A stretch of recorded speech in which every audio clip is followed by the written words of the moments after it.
Welcome to Roadrunner Predictions. I'm in my natural habitat.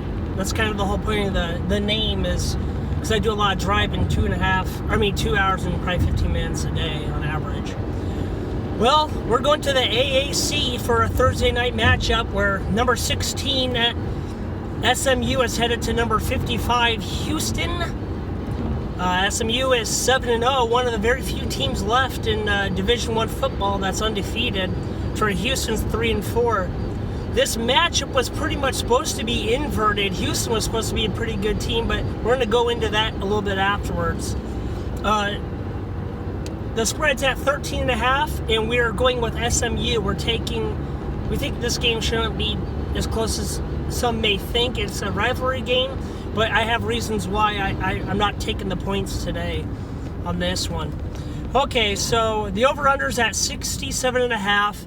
You add up their combined points they normally score in a game, which is 44.3 and 30.9 to what they allow their opponents, which is 27.3 and 30.7. That's a huge difference of 17.2 points. So the over-under can be skewed pretty ridiculous. The under is slightly more favored in the margin, but it wasn't a big enough number to take. And there's a reason why I like SMU tonight. They've been way more efficient in their division gameplay. They've been playing non-division really well too, to where Houston's kind of getting beat up left and right. This is an AAC matchup. SMU has 3 national championships. See, I was still a kid when SMU was relevant, and then their program got lit up and just overnight was just demolished. And they've had a few teams that have reached glory days again, but not to the same caliber that they won. But still 3 national championships for a program like SMU, that is awesome. I've actually driven by the campus too. They have 11 conference championships and 1 Heisman. Houston has 0 national championships, 11 conference championships, and 1 Heisman winner as well. I went over the points per game that they're going and what they let opponents to.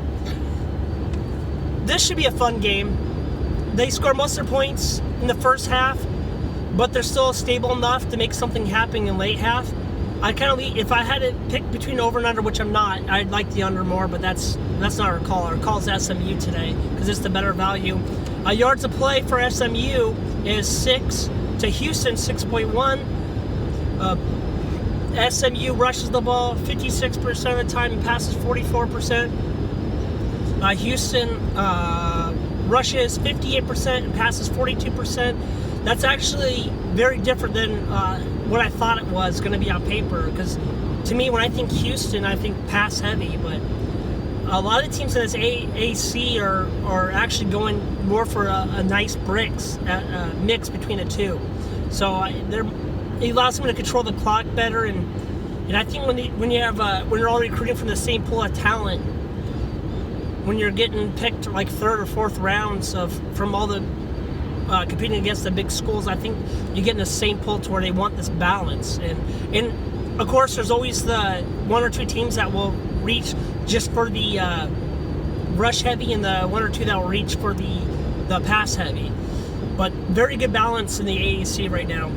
Completion percentage for SMU is 65% to just 51% Houston. And that's Houston, we got a problem. The third down conversion is 46% for SMU to just 39% to Houston. I looked at teams that mirror up SMU, and it plays about the same. You're getting about 16 points to 18, so we'll say 17 points favor to teams like this. Strength of schedule, SMU is ranked number 73 in my book, and Houston 44. That's close to say. There could be a little gameplay in that, but I think it's pretty accurate. For wins between the 2 programs, the best win for SMU this year is over TCU, 41-38 in a shootout. What a sweet game that was. You can watch some highlights if you want. Watch the 10 or 12-minute quick clips of it. It's worth checking out if you didn't get to see that. Houston lost to number 25 Cincinnati at the time, 38-23.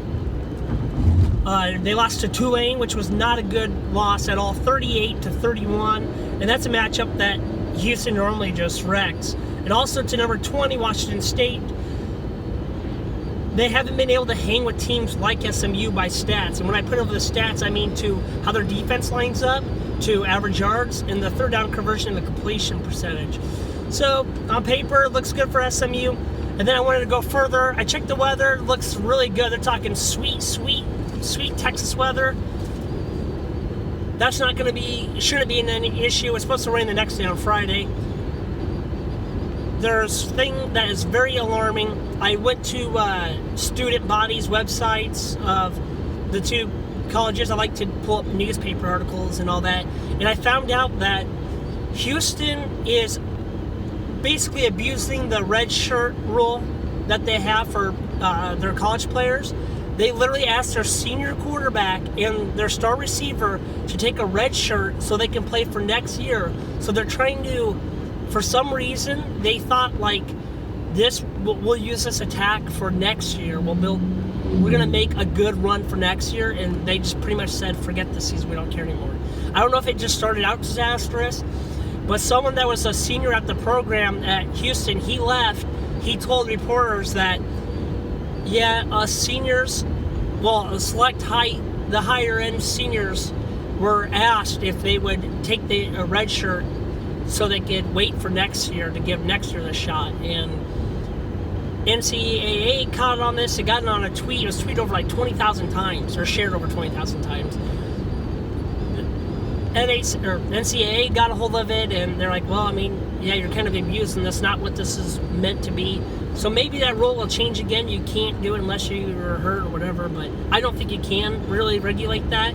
Houston by all means is not breaking any rules, and honestly, more power to them if that's their whole strategy and it works, or it doesn't. But I hope they let the kids know that they recruited for this year and for next year, like, oh, hey, yeah, we plan to kind of take a dive this year for next year powerhouse. So, I mean, I hope they were honest with the kids that they were bringing in that program, because if not, that'd be pretty crappy. But, yep, that's our pick today.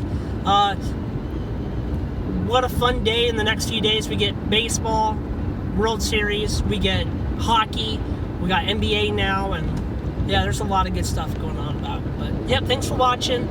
Have a good day, and let's take our bets and hopefully cash out on the good side.